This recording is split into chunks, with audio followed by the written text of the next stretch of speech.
Hello, everybody, and welcome back to another episode of the Nick Kroll Show. Today, I have Marat Shikhris here with me, owner of Fusion Sports Performance, and we're going to be talking a little bit about his company. So, how are you today?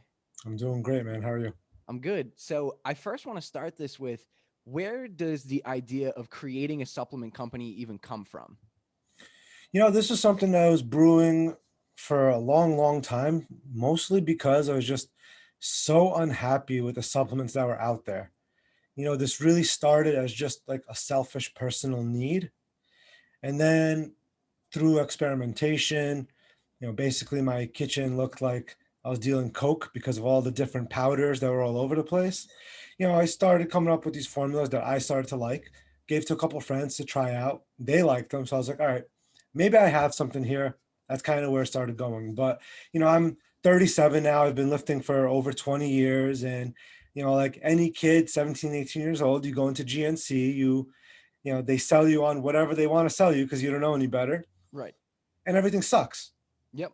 So, So what when you say like you nothing out there was really like working for you, or you didn't like what was out there, like what do you mean by that? Because I feel like there's a lot that can go into like supplements in general and the yeah, formulations. Like, what is different that you're doing now than what you had before? yeah. So there's a lot to unpack there. Sorry about that. No worries. Office phone. Um, it was a. I don't even think that was a real call. It was one of those robocalls at work. Go figure. Anyway, there's a lot to unpack there in that question because before I was in the supplement industry, I didn't know that there were actually companies doing what I'm doing now. And there are quite a few of them that do make very good products. The problem is you don't find them at GNC, you don't find them at Vitamin Shop. Okay. A big part of that is the profit margins, right? Take the most popular pre workout, for example, it's C4. Okay. It's so popular, you can find it at Target, at Walmart. The CVS down the road has it, right? Hmm. That's because they make each bottle for an extremely low price because there's really nothing in there. It's like piece of crap formula, and you find that throughout the supplement space. There's really nothing in there that benefits you. There's a little bit of caffeine, so you get energy. So people don't know any better, basically. So, for example, they sell. I know what they make their bottles for. They make each bottle for just over $2 a bottle. So yeah, it's nothing. Nothing. Like the amount of citrulline I have in my pre-workout costs me more than $2 a bottle. Okay, that's one ingredient.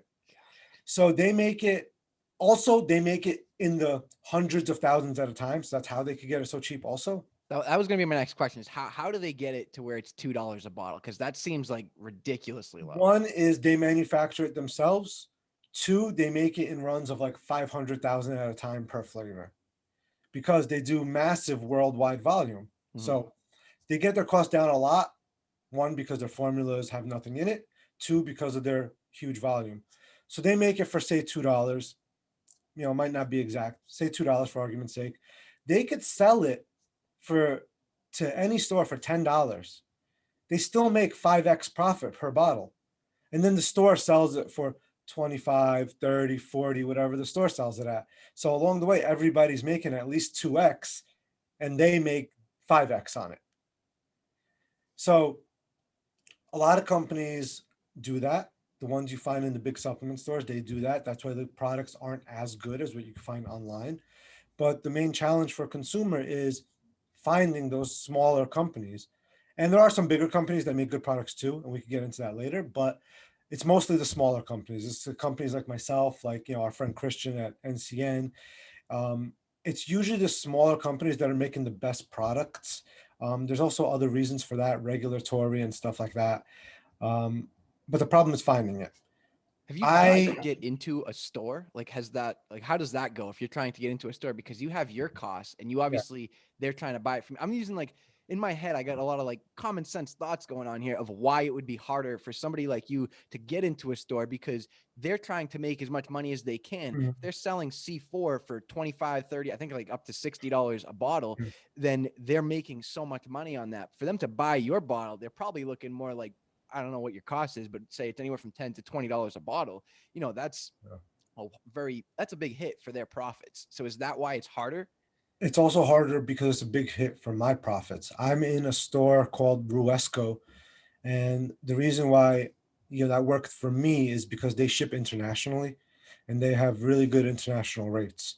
For example, for me to ship to the UK, it's like $30 for one bottle.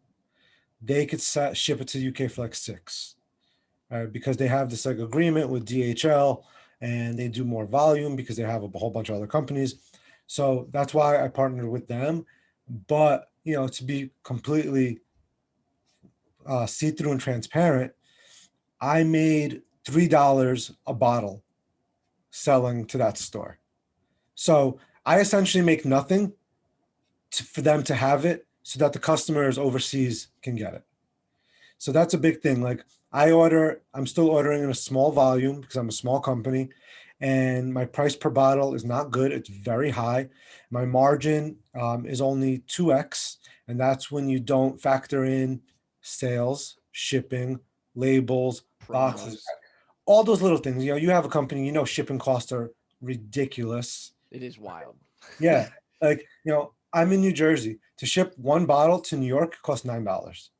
It's crazy. I mean, Yeah. it's not like that for clothing because you can fit it more in like those. Yeah. I Yeah. use Yeah. those priority mail packages, but Yeah. it is still a lot like priority mail at that too. It's still $7 a whack. If somebody Yeah. gets two things, you got to stick it in a priority envelope. And Yep. people don't realize that. They're like, why is this so expensive? Well, because Yep. shipping alone is eating up a lot of the profit. So much. So much. Shipping takes away like 15% of the profit sometimes. Yeah, I mean, absolutely. So going back here to where Fusion started from, you're in your kitchen, you're making your supplements, you're giving them out to your friends. When did you get the idea to like actually make this a business? Like, was there somebody or something that kind of stood out to you where you're like, hey, I can do this? Not really. It kind of started as a need because before I started Fusion, I knew, like, I still work my day job also. I knew that my day job was coming to an end soon because the company is going to be closing sometime this year. So this was like 2 years ago now, maybe a little more. I knew it was coming, and I knew I had to do something. I had to figure something out. I just thought I would follow my passion in fitness to like either work at a gym, possibly open a gym of my own, or do personal training. I was thinking something like that because that's something I do on the side anyway, and I have been for years. And but then this opportunity came up because like 3 years ago now, I switched to early morning workouts. Before that, I was kind of inconsistent because I would just fit in my workouts whenever I could. And a lot of times that meant I just wouldn't be able to work out because I got too busy. So I decided to get up, before 6 a.m., hit the gym first thing in the morning so it's done. I needed something in the morning, man. I needed coffee wasn't enough. I needed something to just get me going. So I tried a few pre-workouts that I saw around online, popular brands, not like store brands, but popular online. And at this point, I wasn't really using a pre-workout for like over 5 years. I was still using whey protein, creatine, those type of things. But a pre-workout I wasn't using. So I got these two pre-workouts from two different companies, and I just hated them. Yeah, they would give you an energy kick, but whatever was in their formula, like I know now what it is, but at that point I didn't know. It would make me so tired in the middle of my workout. At that point, I was just like, why am I even taking this? Why am I spending my money? Why am I spending $50 on a bottle of 21 servings that isn't even giving me what I want? So that's when I was just started researching little by little, um, finding common ingredients among a lot of pre-workouts. So there you would find like the type of caffeine you use, the beta alanine, right? The citrulline. Those are mostly the common ones that you find in almost every pre-workout these days because those are good proven ingredients. I would get the bulk ingredients myself, read about the clinical doses, what works together, what doesn't, and I would just make it myself. So I'm picturing this, bro. You're like sitting at your kitchen fucking counter and you're like, I'm gonna get a little bit of this, a little bit of Yep, that, and you yep. get this formula together and you're like, hey, this ain't too bad. Well, it took a while to get to, hey, this ain't too bad. Of course. You can't get powdered caffeine anymore because a bunch of people died off of it. Because, like, 300, 400 milligrams, right? That's a lot of caffeine at once, but that's really like this much caffeine in powder form. Mhm. So people were doing huge scoops of caffeine without even measuring it. So people were legit dying from just caffeine.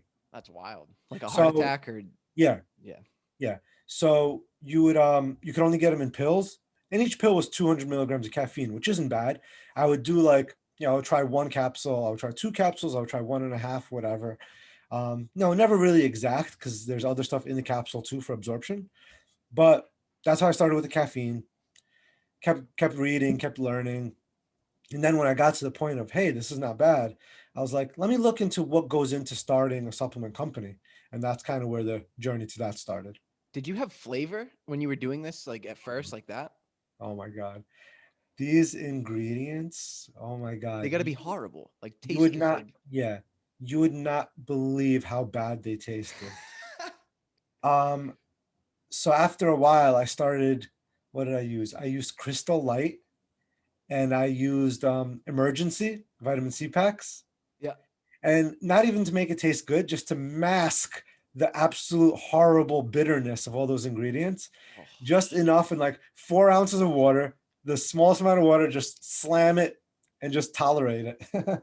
wow, that's crazy. Cause like, Yeah. I mean, I've had a flavorless protein before, right? And Tough I was part. like, oh, maybe this will be a little bit like better. I'll mix it with a shake. And it was probably the worst flavor I've ever had because it Mhm. absolutely wasn't flavorless. I mean, it tastes like absolute dog shit. Yeah, it kind of has like a cardboard-ish taste. Yeah, exactly. Yeah. Yes, it had exactly. Yeah. Was that what you experienced like that? It was like cardboardy, Oh, no, no. It was very, way very worse. very bitter. Because once you start going into the clinical doses of these supplements, of these individual ingredients, there's a lot of bitterness.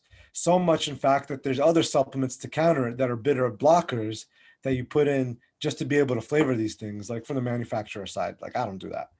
Um, it's extreme bitterness, like bitter, sour, all at the same time, just not palatable. And like the only reason why I was tolerating it because I was trying to actually come up with the formulas. Like if somebody sold me that, I'd spit that back in their face. So when you're talking about like creating these formulas and stuff, and now that you have an actual company, are you still like making these, or do you kind of like subcontract that out to the company? Like, how does that work as far as when you go to make something new? So I never made it like the final product in the bottle. I never physically made it myself. Right. That's what a contractor, contract manufacturer is called. I just tell them what I want, the amounts. They mix it up in their $1 million machines, send me samples, and then I approve or I don't approve. And this cycle goes like that. Like right now, working on some new flavors, and I'm going through the seventh round of flavor samples right now with one product. So it's a And process. that again to speak to the profit margins and stuff. I mean, samples. I don't know about you, but for me, they don't come free. You know that costs money. One manufacturer I'm working with, they are sending them to me for free, luckily. Oh, that's nice. That Yeah, is I mean, nice. this is a company that reached out to me trying to earn my business, which they have. I have a protein coming through them in a couple months.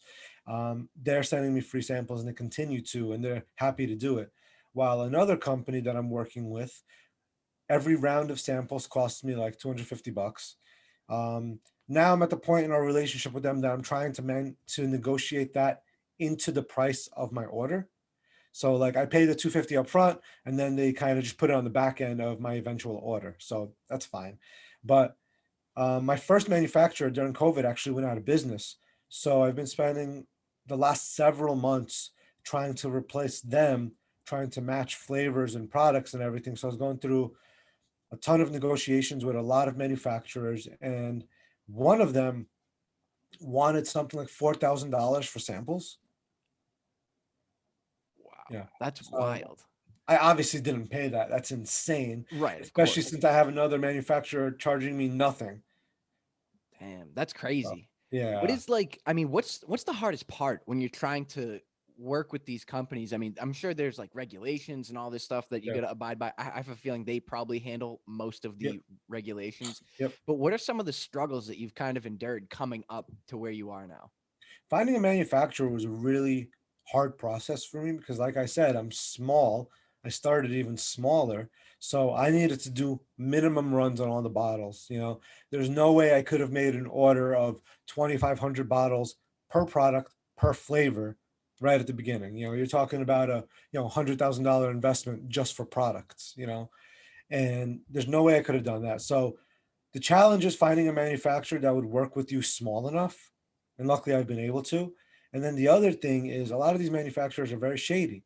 They don't care about the success of your business. They don't care about your vision for a company. They care about their profits and just churning them out. Several companies I had the displeasure of talking to that they tried to push me to use their stock formulas. And nothing wrong with that. If you're a company that wants to do it, you're just not going to have a very high quality product. If you see an influencer on Instagram coming out with their own pre-workout, 99 out of 100 times it's one of these stock products with their own sticker slapped onto it. And that is no joke. That's a $4 a bottle product with nothing but caffeine in it. And you get that for very cheap. You're an influencer, you sell $1 million worth easily because you have the audience, and then you move on to the next thing to make you money, right? Yeah. That wasn't my goal. Like, I'm not an influencer online. I don't have, a million followers or anywhere close to that. So I have to do it the right way. I have to make quality products that people actually care about, that people get benefit from and want to continue buying from me. It doesn't mean no good if somebody buys from me once and then never again. That means I somehow along the way failed that customer with something. Right. And I think the problem that I see, at least in this industry, is a lot of people just want to sell as much of it as they can. And it's not about the retention rate. So they don't really give a shit if it's good or not. It's, hey, we sold it. That's good. See you later. If they don't like it, whatever, they ain't going to send it back. And That's that exactly. is unfortunate. So what is your goal when you're like, what is like your message, your goal? What are you trying to accomplish with this company? So my goal is to basically reach out to the people that are like me. My target audience is a little bit older than you, but it doesn't exclude you personally. How old are you? 22, 23? 24. 24. Okay. So you're within that range, like post college, married, maybe have kids, have a career, a professional that still takes their fitness seriously and just wants to have the best version of themselves, whatever the goal is. It doesn't have to be a competing goal, but we do have on our roster of sponsored athletes, we do have bodybuilders, we have strongmen. We actually just signed a professional strongman, which is very cool. That is sweet. And yeah, trying to get some power lifters that compete at a high level on board. I'd like to get some CrossFitters that compete, but the competitors isn't the target market. It's the regular person like me that is very busy during the day but still makes the fitness a priority in their lives. I like that. So what is like when you're coming up with these formulas and you're trying to really like nail this down and you're trying to market this to somebody, how do you explain to an average person like, hey, this is what is in there and this is what it does for you? Because that's something that has to set you apart, right? Is why your formula is better. So how can you like kind of dumb that down? Because I don't really understand it much either. Like, how could you dumb that down for me? So a lot of the process and a lot of the time that I take with a company is educating customers. So that's why you've seen my website, and each product page is super long because I have like the flashy benefits and everything, right? And then you scroll down, you see each ingredient listed out, the amount on it, which is also on every bottle, and then you see the benefits of each individual ingredient, and those are all cited with scientific studies. All the links are on the bottom. So a lot of it is kind of trying to explain to people like, you know, yeah, coffee works for pre-workout because it gives you energy, but you should consider taking this pre-workout because yeah, it has caffeine, but it also has this list of other benefits that are proven. Some are newer ingredients that have, few studies. Some are older ingredients that have been around a long time that have hundreds of studies, right? Like I'm a big proponent of creatine for basically everybody who lifts weights. I think they should be taking creatine because the science is there already. It's one of the most, if not the most, maybe behind whey protein, most studied supplement there is. And all the risks and everything you heard back in the day of like the bloating, the kidney stuff, that's all been disproven time and time again. And I'm just trying to get that across to people that, even though it makes a small difference, if you have everything else dialed in, your nutrition, your training, your sleep, supplements can help. It just depends on what you take. See, and I like that you just made that point that it's not the supplement isn't the magic cure all. Yeah, It's a stepping stone to the end goal. yeah. It's nothing more than a crutch, I guess, if you will, if that's a good way to explain. I don't have a supplement company, so I don't Well, get a all. lot of people, especially younger kids, do use it as a crutch, right? They think they could eat like shit, go YOLO in the gym, slam down this super high stim pre-workout, and they think it's all good, as long as they drink their, whey protein shake, everything is fine. But like, that's another thing I preach all the time. Like, food first. You got to get your training dialed in. You got to recover, which is something I struggle with because, like, I'm just like a go hard all the time. Like, Yeah, I'm forcing myself to take rest days like now because I just grind myself until the wheels fall off. absolutely. I feel the So, same way. I couldn't tell you how many times I've been like, wow, I really should take a rest day, but yeah. just not gonna yet. And like at my age now, like it hits me like even harder. It hits me super hard. It just hit me like last week. Like I was failing weights in the gym that like I have no business failing. So Yeah. So I always stress that when somebody asks me, and people ask me this often, like, do I need supplements? No, you absolutely do not. But if you have everything else dialed in, supplements can help you a little bit. A pre workout's not going to build muscle for you, but what it does do, it can help you go harder in the gym so you could get more reps, more sets, push a little bit more weight, which in the long run, compounding interest will build more muscle, will get you stronger. But all it does is it helps you do the work. Mhm. So the recovery process here, I heard you mention the whey protein, and you have a fantastic whey protein. I love Thank mixing you. it with a banana, a little bit of milk, some ice cubes, and it's Oh yeah. absolutely fire. The vanilla one. Yeah. What is how is that process? Is that pretty similar to the pre-workout? I feel like we've spent a lot of time talking about the pre-workout. I have a feeling that's probably your best seller. The pre-workout was my first product. That's why I talk about that the most because that's kind of what I launched with. That's the Super Soldier one. Eventually, we came out with Mad Titan, which is a high stim one because there is a pretty big market for the higher stim. So the protein, I had very specific requirements for the protein. I wasn't going to make a protein at first because I didn't think I'd be able to make it that way I want it. So I worked a lot with the manufacturer to my specifications were the protein content had to be high. A lot of proteins are usually in the 22 to 24 grams of protein per scoop range. Mine has 27.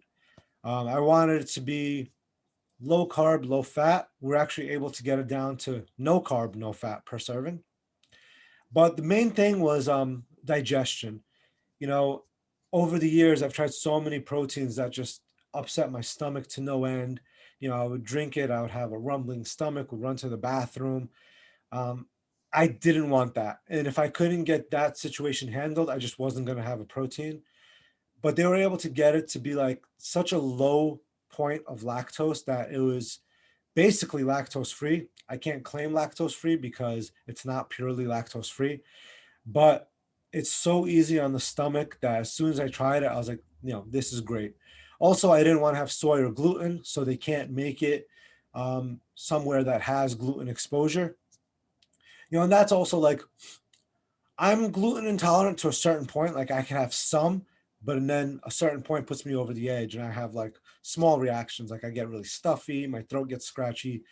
And just for people who do have gluten intolerances, I just wanted that to be a non-factor. And the last thing was I didn't want to use soy. The process in which they make the powder, they spray it. You always see it in the label and the ingredients called soy lecithin.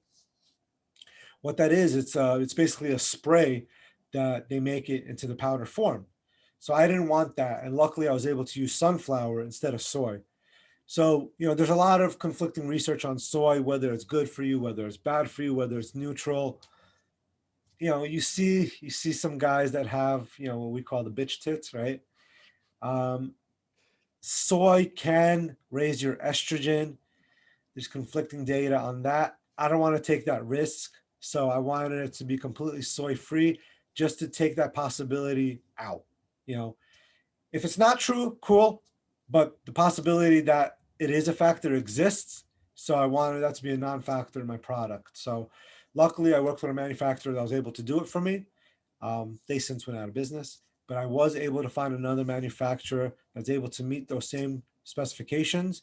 And I'm launching a chocolate fudge flavor in a couple months here. So when you're meeting these specifications, right? That's only the formula, right? Then you got to add flavor to it, or Yeah. is that part of it? Like, so how does that now? Okay, we got the formula. Now we got to put flavor to this. Yeah, the flavoring also can't contain any of those things because sometimes they do. I wanted to go the natural flavoring route. There's all my stuff have sucralose in it, and of all the artificial sweeteners, the science says that sucralose is not harmful, but at the same time, it is still an artificial sweetener, so you never really know. And the good thing about sucralose is that you don't need a ton to make it pretty sweet. So there isn't really that much sucralose in the products anyway. And the other issue with natural flavoring is that it just doesn't taste as good. And I know a lot of companies do natural flavors, and I've tried them over the years, and the flavor just isn't there. So for me, I have to make myself stand out with the formulas, but also everything has to taste good. Everything has to taste top notch because there's just so much competition out there. You know, People don't care about the details as much as I do. They drink it and they're like, oh, this tastes good, or oh, this tastes not great. I'm not going to buy it again. And that's where you see people buying, the things that taste good that Yeah. might not always work the best. Yeah, or have the best like macronutrient profile. Like I remember for a while I had an office job when I was like 24, and we worked in these like pods. There was like 8 of us, and it just so happened in my pod there was 6 guys who all lifted, and we all drank muscle milk. So we were known as the muscle milk team, right?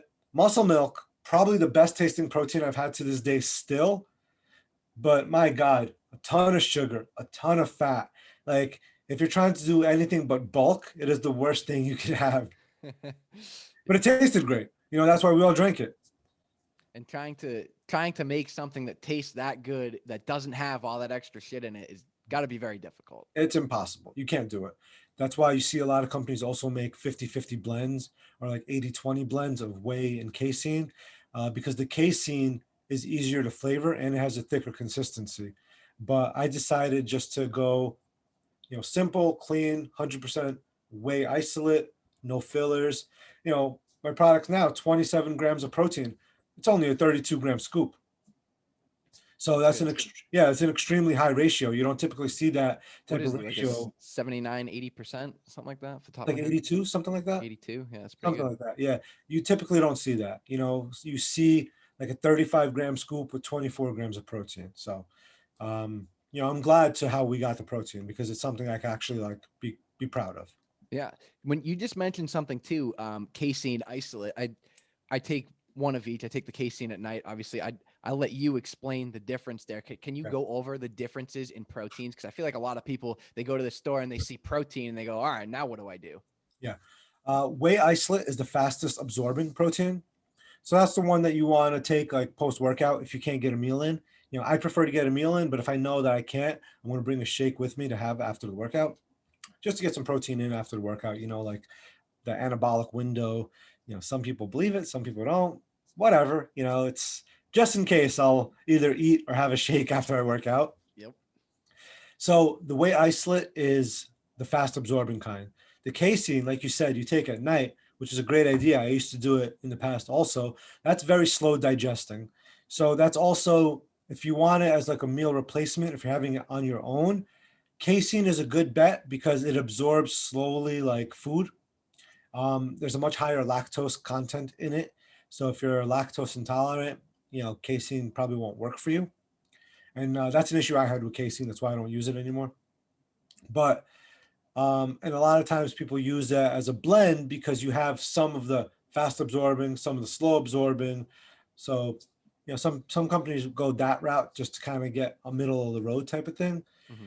But there's some companies that make good products of both, and that's really your best bet if you want to have like a whey isolate during the day, and then a casein for right before bed, so so you don't go catabolic overnight, because you're technically not eating for 8 to 10 hours, right? Right. That's So why I take it, because I don't like, I just want to make sure I have something in me. yeah, that's the difference between whey and casein. Isolate is the purest form of whey, and then you have concentrate, which is like the easiest way to describe a whey concentrate. It's like a dirtier version. It's much cheaper, not as high quality. Yeah. Um, you're coming out with another chocolate whey isolate, right? That's next. Do you have plans to make like a casein or something like that in the future? Eventually, I would like to, but the same thing I mentioned before in terms of like educating the customers, we have a very small percentage of our customers who are very, very in tune with supplements, right? A very small percentage that know the difference between whey and casein, right? So at this time, it doesn't make sense to come out with a casein. Mhm. You know, we'd sell some here and there. We'd do our normal education. We'd move some product, but at this point, it would probably just be taking up shelf space in the office. That's actually like really well thought out because you think like, oh, supplement company, they got to come out with everything, right? But Yeah. that was pretty well thought out. I like that. What would you come out with next, or is that a little too far in advance? You want to keep that secret for now? So right now in the pipeline is we're coming out with the chocolate fudge protein, which I'm not a big chocolate guy, but I love the flavor that we nailed on that. It tastes really good, and it's one that I will be drinking once in a while, even though I'm not a chocolate protein guy. That came by customer demand. A lot of people were asking us for a chocolate protein because they love our cinnamon roll, they love our vanilla, but overall they prefer a chocolate and they'd rather buy from me, which is awesome. You know, I love hearing that. So chocolate protein was the first priority, and it's taken longer than I expected, but it is on the way. Also have another flavor of our high stim pre-workout coming from Mad Titan. That's going to be a tiger's blood flavor, which is a strawberry coconut, which is probably the best tasting pre-workout flavor I've tried overall out of anything.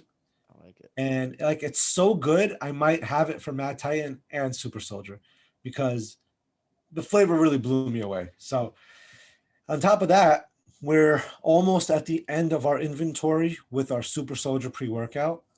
And once we get a little closer to being out of that, formulations have actually been on the way. The formulas are set. The sampling has been set. So we're going to reformulate the Super Soldier and Healing Factor recovery formula just to kind of give it a little bit of a different take on it. Because as I've been in the industry now, technically a year and a half since we've launched the product, I've learned so much. Oh yeah. And while I do love the formula of Super Soldier, and it's a basic formula, and that was on purpose, I already see ways that I could improve upon it. And it's not going to be a huge deviation from the formula. It's going to have a couple of added ingredients, um, a couple of tweaked amounts. Going to have some added energy, not a lot, because I still want to have a pre-workout that's like in that middle range because I have the high stim. I don't want one that's like high stim and then one that's kind of high stim. You know, it kind of defeats the purpose for me. So right now, the Super Soldier yields 233 milligrams of caffeine. The new formula is going to be 275 to kind of give you like a little bit of longer lasting energy. Hmm. And it's going to be a little bit more pump intensive, a little bit better blood flow, a little bit better concentration. And then the healing factor, it's a BCAA formula. We're switching it to a full spectrum EAAs, all 9 essential amino acids. We're going to add even more hydration than we have now, more electrolytes, because people don't know things like sodium, potassium are actual performance enhancers. You know, especially if you're deficient in it. You know, your recovery goes up, your performance in the gym goes up, your pumps go up, all of that. So it's going to have a much higher amount of that. Still the same ingredients for recovery, and that's where we'll go from there. Those will probably launch with maybe 3 flavors once we reformulate them all. Long-term plans, I'd like to get into the realm of like the health side. This is like the performance side, right? To help you in the gym, to help you recover. I want to do more stuff of like, a magnesium supplement, maybe like a sleep supplement, vitamins, and I'm sort of working on that a little bit at a time, but I really got to just make time to kind of differentiate that from just like what you could get on Amazon, Right. just to give people a reason to actually buy from me. Yeah. I mean, there's always that right there. Okay, I can make this, but it's the same thing that's already out there. Why is mine different? Why is Yeah, mine better? yeah. And you got to think about that. And, while I do appreciate the customer loyalty, like the protein thing, people say, you should have a chocolate because I want to buy your chocolate. I know people would do the same for their like multivitamins and, all of that. I know that there will be customers that do that, but I want to give them and the new customers a reason to buy those. Not just like, hey, I like you, I like your company. I want them to get benefit from the products too. Absolutely. You mentioned kind of briefly their healing factor, something else that you guys carry. What does that do? What is the purpose of that? So that is, it's technically a recovery product, but I like to drink it sometimes throughout the day. I actually have it in this giant jug right here. I have 2 scoops of healing factor in there, and I drink it during my workouts as well. It's 5 grams of branched chain amino acids, a full 5 grams of creatine monohydrate. Like, I talked before, I think everybody should be taking it. And that's an ingredient that you have to take every day because it saturates in your body. So this is a way I could take it every day because I don't take pre-workout every day. The days I don't work out, there's no need to take it. But I do drink the healing factor every day. There's also some glutamine in there, which in the new formula, the glutamine is getting pushed out for other ingredients. And then there's another ingredient called L-carnitine L-tartrate, which is a great, great ingredient for muscle recovery. And also there's some science behind it that shows good fat metabolism, meaning it helps you use fat stores as energy. Ah, that's Yeah. that's good. That's I hear a lot about that with like teas and stuff, like green and white tea. Right. Helps kind of prevent the formulation of new fat cells. And I like tea a lot. I drink a lot of tea. So Cool. that's um sorry. That's cool. What else is like there's a big passion for this, obviously. And there's a passion to everybody's business, I think. What kind of like formulate this in my head here of how you get from one step to the next, because I feel like a lot of the times as a business owner you can just kind of run around in circles, and what would you tell someone that's trying to start their business how to get to the next step? It's funny. Anytime I hear like on another podcast, somebody asked that question, like, oh, if you want somebody, if somebody's asking you how to get into the supplement industry or the apparel industry, what advice would you give? And the answer is always don't. I'm not going to say that because I think if you have the passion for it, if you have the drive, if you have the attitude that you're not going to quit when things get tough, I think you could be successful. So, both of our industries, apparel and supplements, extremely competitive, right? And there's both of our industries have absolute giants in the space that could crush us on inventory, that could crush us on marketing, right? So, as the little guys, it's hard to even be seen. I've gone through 3 marketing companies already in a year and a half, 3, and I've had to fire them all because they, while some were better than others in terms of what they were trying to do, none of them were successful. And at the end of the day, it was a lot of money out.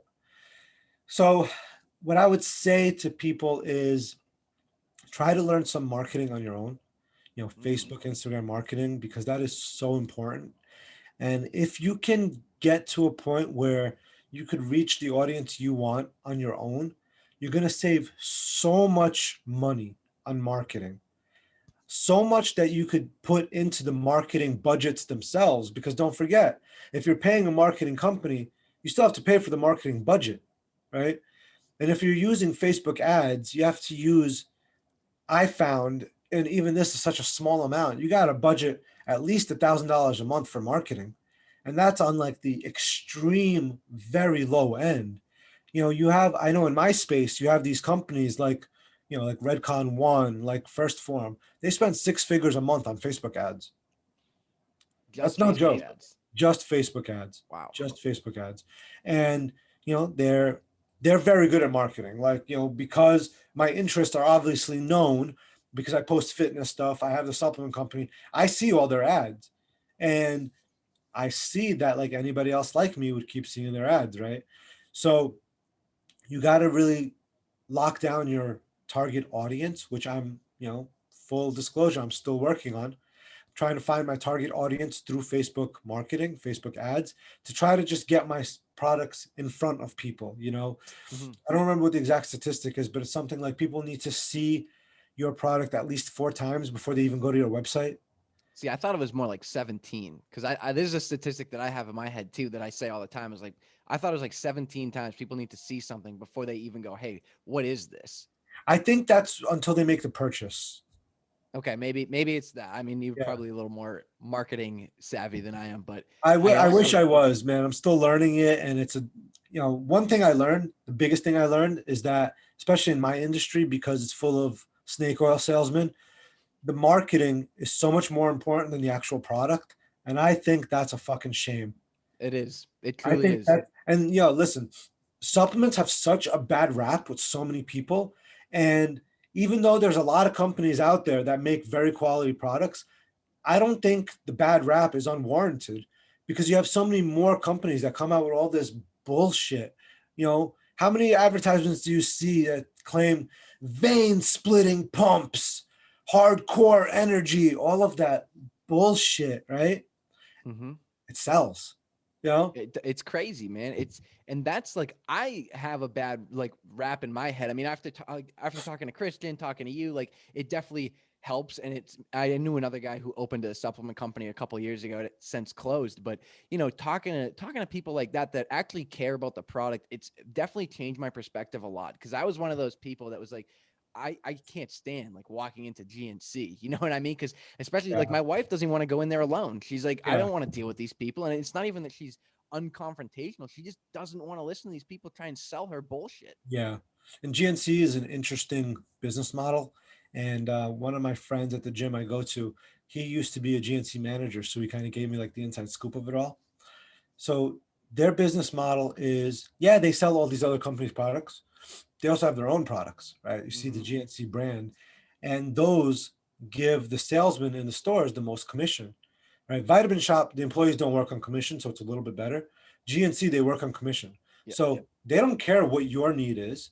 They don't care what the best product for you is. They care what's going to give them the $3 per bottle in their paycheck in 2 weeks. So, and a lot of times you see in GNC, just the salesmen are just so not knowledgeable on the products, Oh right? yeah. You see that Vitamin Shop too, but like the local Vitamin Shop here, like I have run into people who do know a little bit about the supplements. They know about the products that are in their stores, but it's still not as much as somebody who owns a supplement company, for example, or there's even. Listen, I'm not afraid to admit it. There's like these supplement review channels. They know way more about the supplements than I do, because they just review so many of them, and they see these ingredients that I've never even heard of that I'm like, oh, this is interesting to check out. So I even learned stuff from them throughout this process. I mean, you got to be learning every day. If you're not Absolutely. learning every day, you're not growing. I Absolutely. think that's Absolutely. so important Yeah. to always to admit that too, right? Like that's a kind of a tough pill to swallow, right? That you own a supplement company and you're saying people know more about some supplements than you do, but you're learning and you always are learning and growing Yeah. and adapting to these new whatever. I mean, new things come out too, right? Like you Yeah. find new ingredients all the time. Like, let me Absolutely. try All the this time. out. All the time. And for me, it's like, listen, I know my products. I know them up and down, left, right, and backwards, right? And that's the most important thing for me. Because if somebody asks me about my products, I got to be able to talk about them. Like, do I need to know the newest fat burning product that just came out a week ago? Not necessarily. Is it interesting for me to learn about it? Yes. And I'm always reading up and reading studies of new ingredients. Whether I want to use them or not, now or in the future, it's a toss up. There's some ingredients that are like, yeah, I definitely want to incorporate this somehow in the future. And then there's some that's like, the science isn't strong yet, or it's just correlative data, it's not direct data, or maybe it's even dangerous, you know? And sometimes they don't even give a shit if it's dangerous as long as it sells. Yeah, I mean, you see that with ingredients that have been banned, like DMAA, DMHA. Those are Jack 3D was an old pre-workout exactly, company that got banned. exactly. Yeah, I mean, they're back now, and supposedly the formula is the same, but it isn't.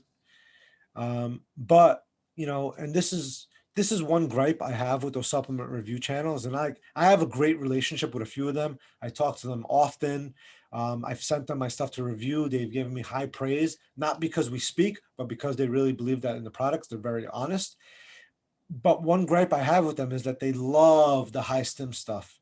And you can have two products that are the same, but the one that has more stimulants, they're going to go with that one every time. And they influence their audience with that, but that's not indicative of every person. Not everybody wants 400 milligrams of caffeine to the face in a matter of 10 seconds, right? Because Right. think about it. People compare a pre-workout with coffee. I don't know about you. It takes me 10, 15 minutes to drink a cup of coffee. And that's if I'm actually sitting there drinking it. I have this that I picked up before I got here. I haven't taken a sip, you know?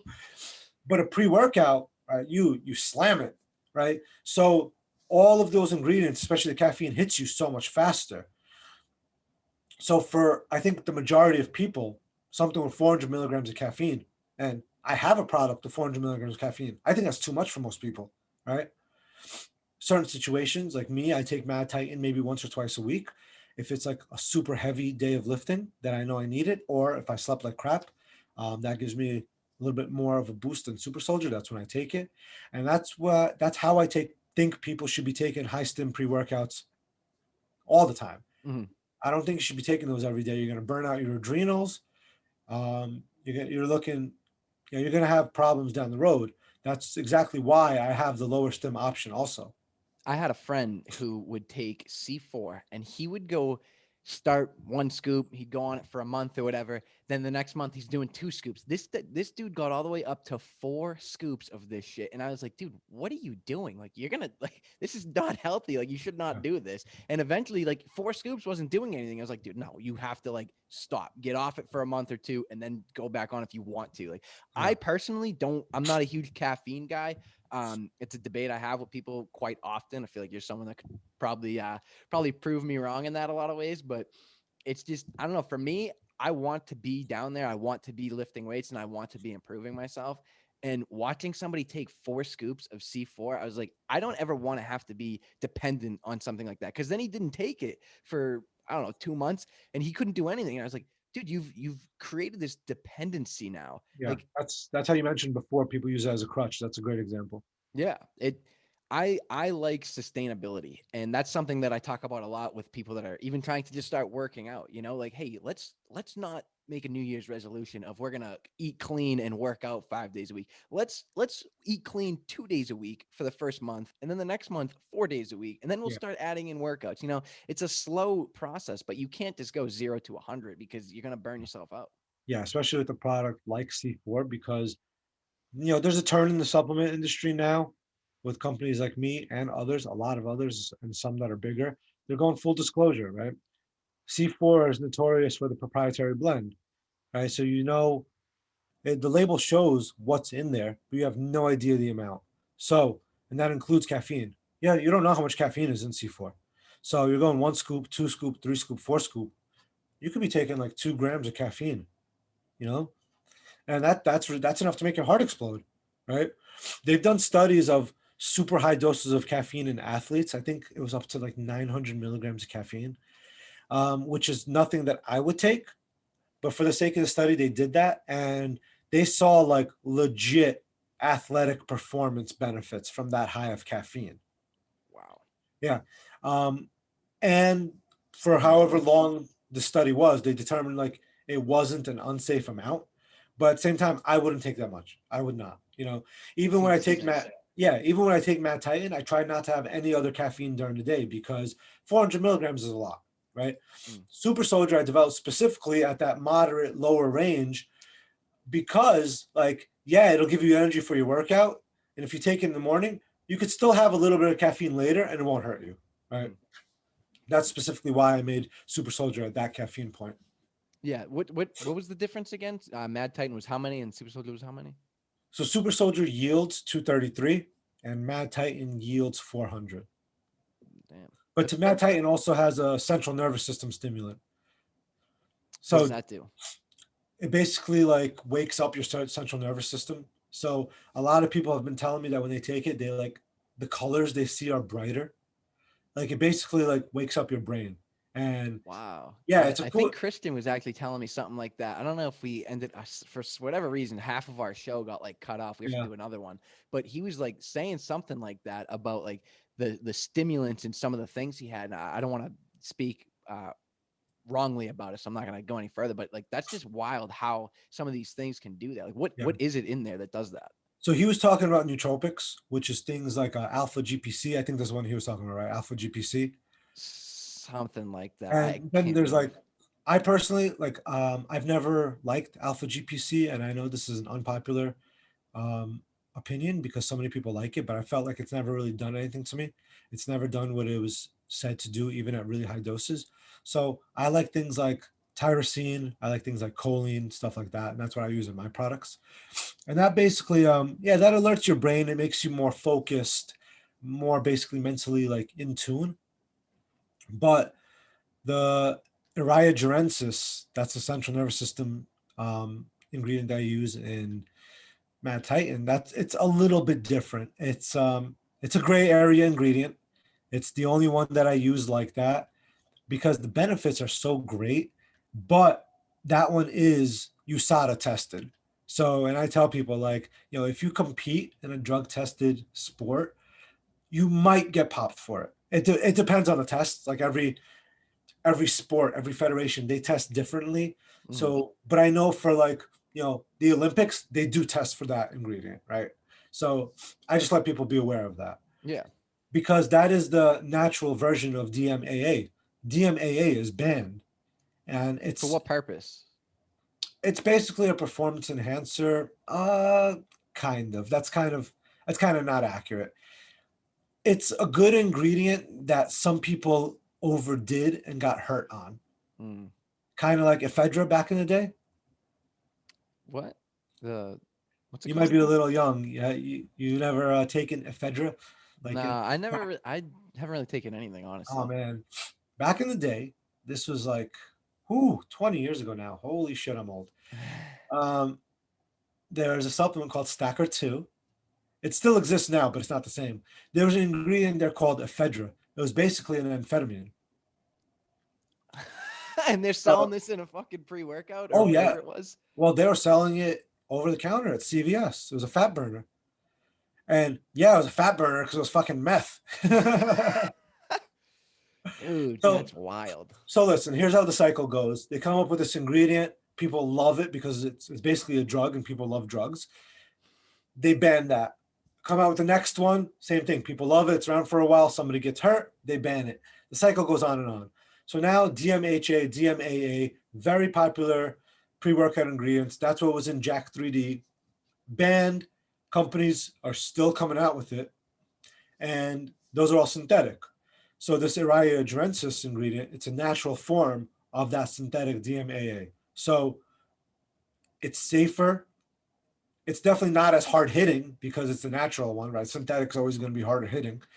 But because it has that relationship, like it's banned with the Olympics. So, Wow. but That's then again, so is nasal spray. yeah, that's crazy. Yeah, It's so is over the counter, cough medication, right? So when you say it's banned by USADA, you got to kind of take it with a grain of salt because like these other over the counter things are also banned. right. It's not like it's not gonna kill you. You know what I mean? Like it's not Yeah, something like that, but it's for whatever reason they test for it, they pop you for it, and yeah, that's cool. It's cool to like have these conversations and learn about this stuff because supplements is something I'm just not educated in. And as someone who works out often, people are always like, "Hey, what supplements should I yeah. take?" I'm like, "Dude, None. I don't know. Yeah. I take fucking whey protein. Like I don't know what to tell you." But it's cool Listen, to you're have what? you're somebody who's proof positive that you don't need supplements. Like anybody could see on your Instagram, like you're in ridiculous shape year round, right? You don't go through these bulk and cut phases. You're very lean, very strong year round. And you don't take anything. Yeah, that's like my thing with sustainability. Like I actually just had a conversation last night with one of my friends because I actually do trying to enter a virtual powerlifting comp and I was so mad at myself because I couldn't pull 485. I just stopped and was like, fuck this, I'm gonna try again in a few weeks.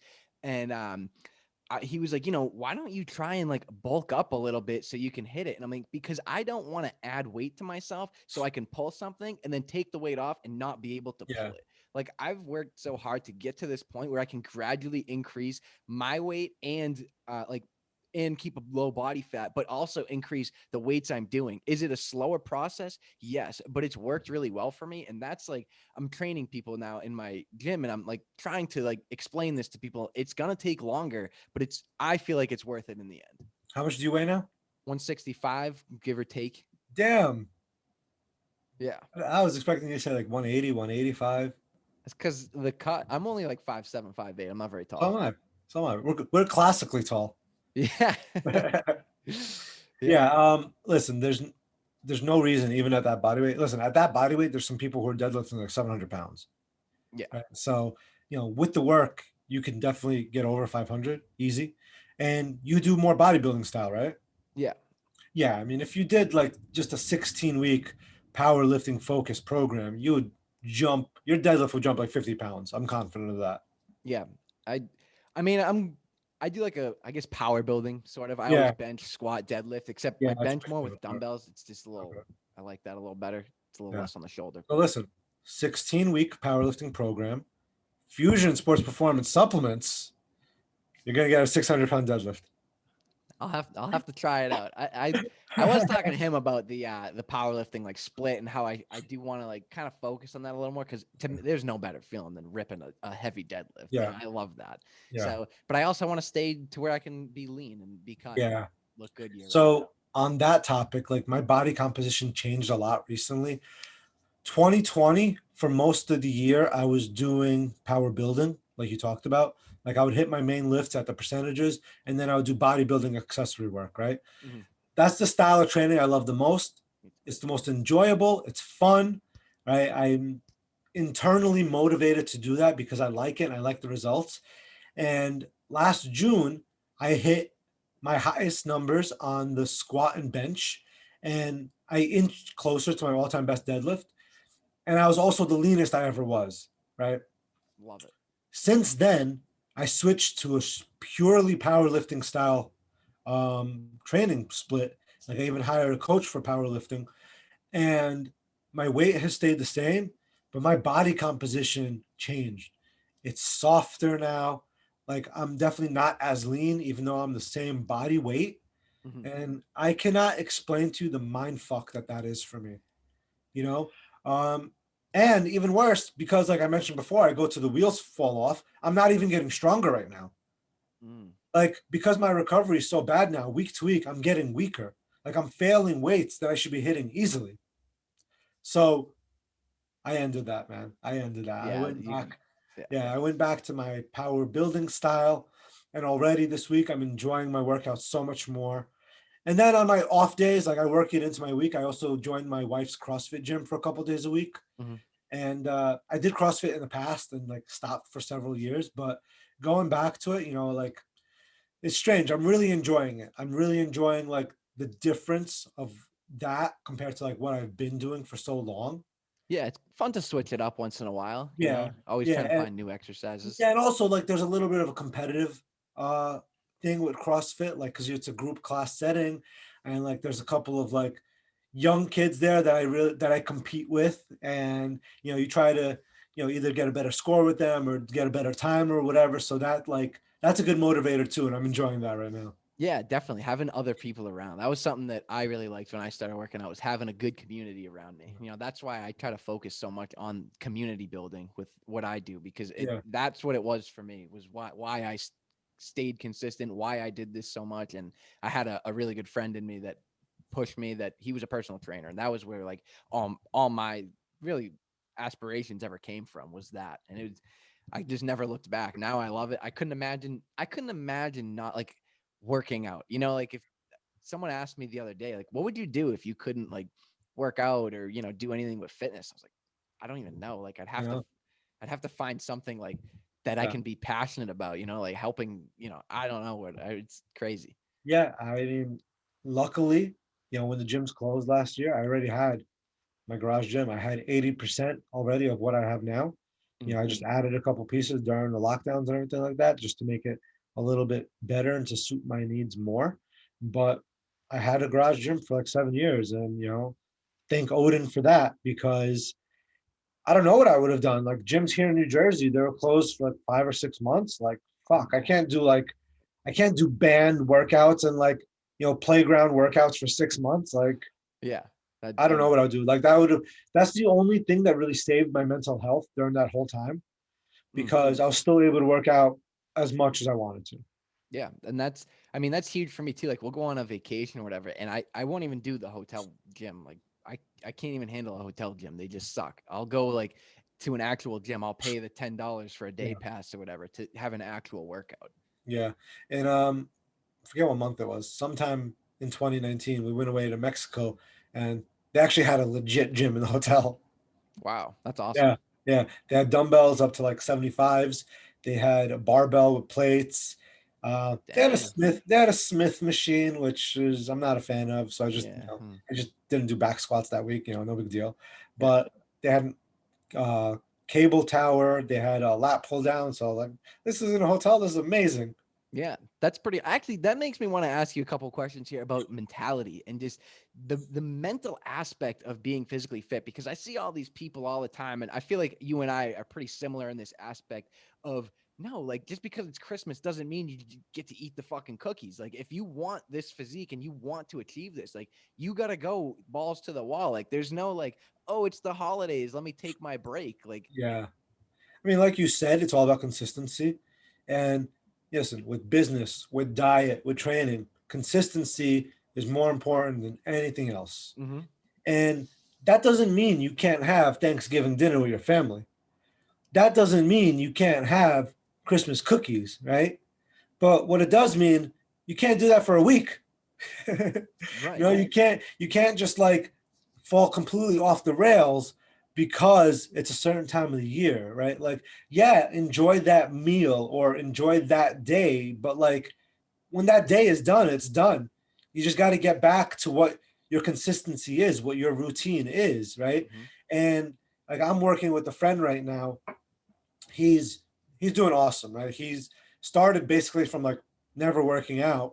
Now he's down like 15-ish pounds. He has like still like another 15 more to go. He's squatting over 300, deadlifting over 300. And this is a guy who's in his early 40s already, right? Yeah. And it took him a while to come around to like a meal plan and everything like that, but I knew he would, and that's what he's doing now, and that's how he's losing his weight. But he's very consistent with everything now.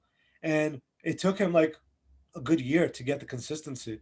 And But that's exactly what I was trying to mention earlier with like the sustainability is it takes a long time before you can really sustain that 5 days a week train, 5 6 sometimes 7 days a week training, and that 7 days of clean eating, or 6 in a half day or whatever yeah, you do. Like it takes time to get that. And the people that are just like, oh, I didn't see results this week, so I'm done. I'm like, well, I also have another client that I'm working with that you have the good clients, you have the not so good clients, yeah. right? And this is a guy I've known for a long time. I really like the guy. He's a really good guy. Years ago, I used to coach at a CrossFit gym, and he was one of the members there, so that's where I know him from. And took him on as a client and gave him his meal plan, right? I always give people the options of macros or meal plan, right? Meal plan is easier for them. They just make their food and don't even have to think about it, right? I personally prefer macros because you could eat a much wider range of food, Hmm. but give him the meal plan. Sometimes I check with him during the week, but it's no less than once a week. I check in with him. I'm like, hey, how was this week? Oh man, every other week it's like, oh, I fell off last week, but I'm back at it this week. Like yesterday, I texted him asking him how's the last week, and that's exactly what he said. He said, "Oh, last week I fell off, but I'm back at it this week. I didn't gain any weight last week." I'm like, "Okay, what happened last week?" He didn't answer me. Damn. It's something that like frustrates the hell out of me, like the instant I say it all the time, the instant gratification, the instant results. Like you got to be willing to put in the time, and you have to be consistent. I hate when people are like, so when should I start seeing results? It's like, well, if you keep coming here 2 days a fucking week, you'll probably see results in, I don't know, 6 months maybe. But if you start coming here 5 6 days a week, and we really train hard, and we focus on your diet, like we can probably get you some results. Like granted, there's all sorts of levels of results Yeah. here, but you can start seeing something in probably a few weeks, a Yeah. few weeks, couple months, maybe. It Yeah. just depends on how much you put into it, because you can easily go to the gym, have a great workout, and then go eat cake the rest of the day, Yeah. and if, hey, some people, that's their goal. They're just working out so they can eat shit. Yeah. If that's you, cool. But Yeah. I want to look good all year round. I want to be able to perform, and eating cake is not how you get there. Yeah, and I gotta have a conversation with this guy in particular that I just mentioned about, like, listen, there's really no point of you paying me anymore, because he should have hit his goal 2 months ago already, Mhm. and he would have if he just listened to what he's paying for. Yeah. Like, why are you paying me and not listening to what I'm saying to you? Mm-hmm. You know, And, and that's not to say he hasn't had results, because he has already lost 15 pounds. Just his goal happened to be 20 pounds. He's so close, and he should have hit it 2 months ago, but he keeps fucking up and then making excuses for it and saying, I'll get back to it next week. And it's like, listen, your destiny is in your own hands. And, like, gotta have the conversation with him. Like, at this point, like, I don't need to keep taking your money. Like, we've had enough conversations. We had enough interaction. Do you know what you need to do? You really all only need to be consistent for like another 4 weeks, and then you hit your goal. yep. That's actually something that I recently, like since we've moved in here is when I started like actually taking clients and working out with people. And I'm like, this is cool. Like I get to make a little extra money, get to help people grow. And something that a couple people have said to me is, well, how sustainable is this for you? Because aren't these people going to feel like they won't need you anymore? And I'm like, that's my fucking goal. Yeah. Like I want them to not need me anymore. Like my goal is to provide them enough value to where they can go do it on their own, but they respected the process enough and they want to help somebody else get there. So they go, hey, buddy, take my spot. This guy really helped me. Give him 6 months, a year, and he can help you too. Like that, like I couldn't understand people like, oh, I just want my client. I want to collect their money and be done with it for the rest of their life, rest of my life. And I was like, Yeah. to me, that was like mind blowing that people thought that way. Yeah, with training, that's the perfect mindset to take, in my opinion. You want them to not need you anymore. Right. And it takes time. I mean, depending on how dedicated they are, right? Like it takes time though, but Yeah, or how that far they was, have to go. yeah, exactly. There's that too, right? Like some people are starting from other places, different Yeah. places than others. I try to train people that were like me, scrawnier, smaller, that are trying to Mhm. just build muscle. Okay. Not really a fat loss expert, never been Yeah. fat, so I wouldn't try and say something I don't know about. That's hilarious.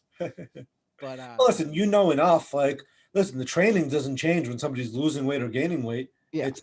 It's the calories you eat. You want to gain weight, you got to eat more calories. You want to lose weight, you got to eat less calories. Dude, my favorite thing, people all the time, like, what should I do to lose weight? I'm like, all right, you got a dog, right? Oh, yeah. What the fuck would you do if your dog was overweight?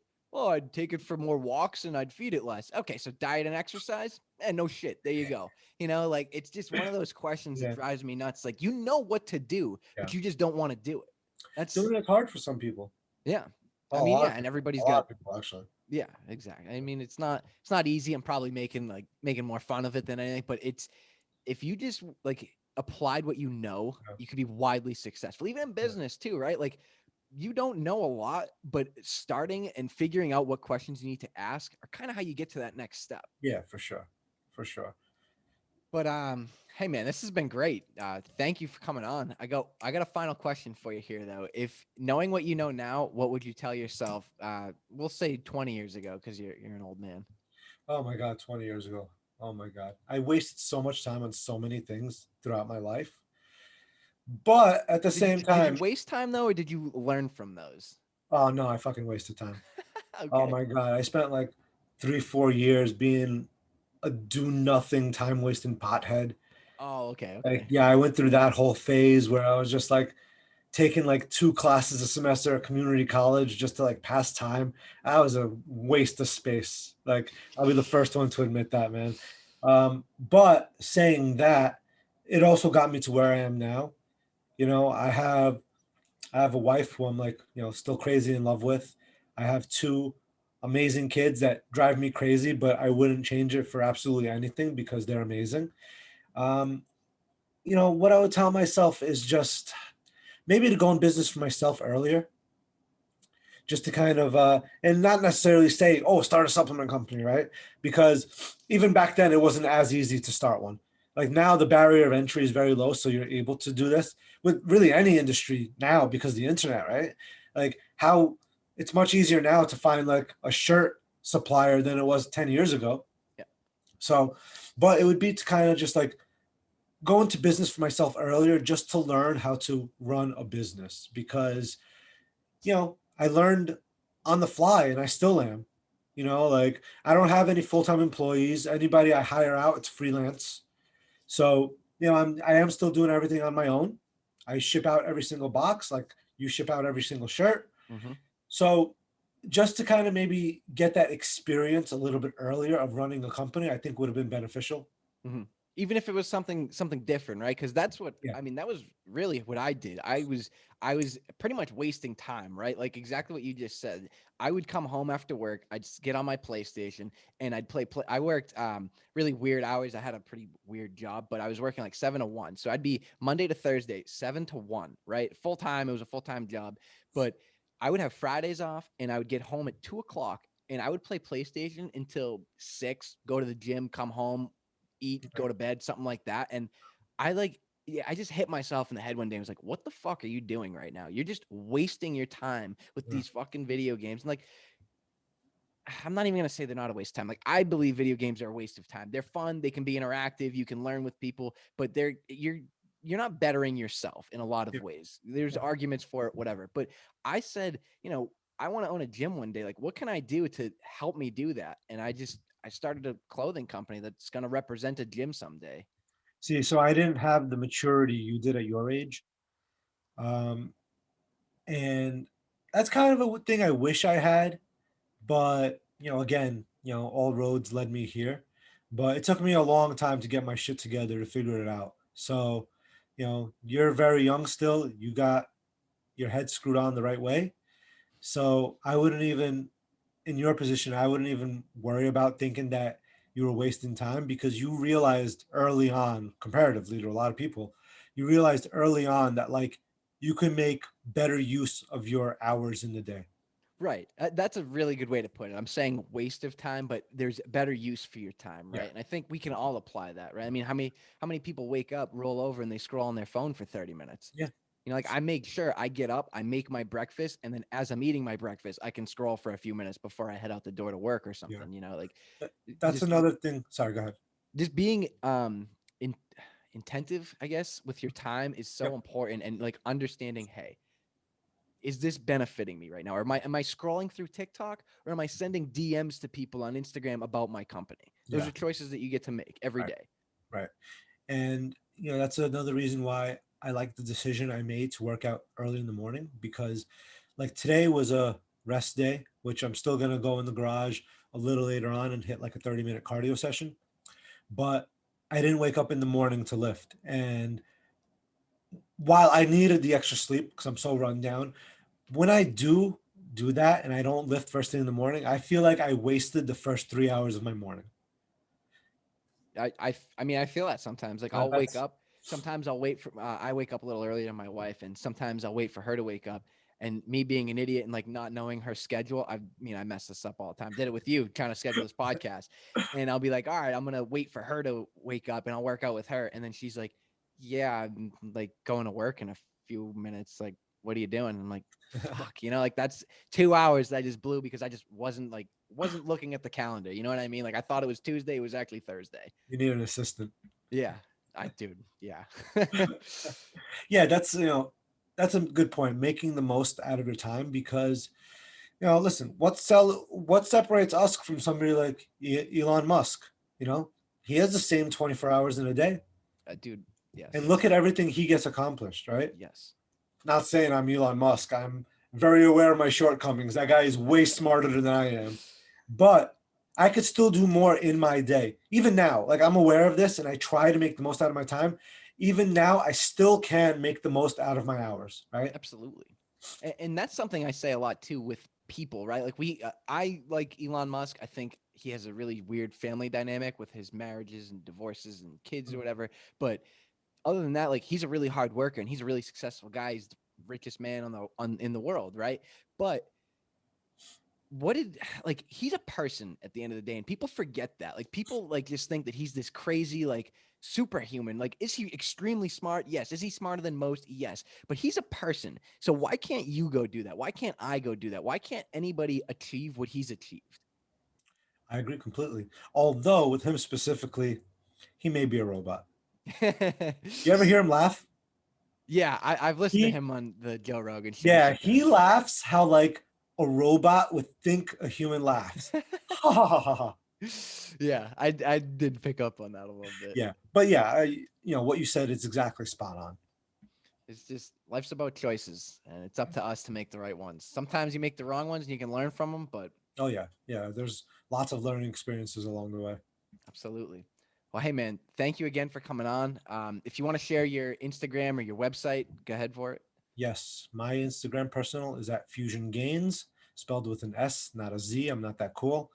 My company is at Fusion Sports Performance, and the website is fusionsp.net.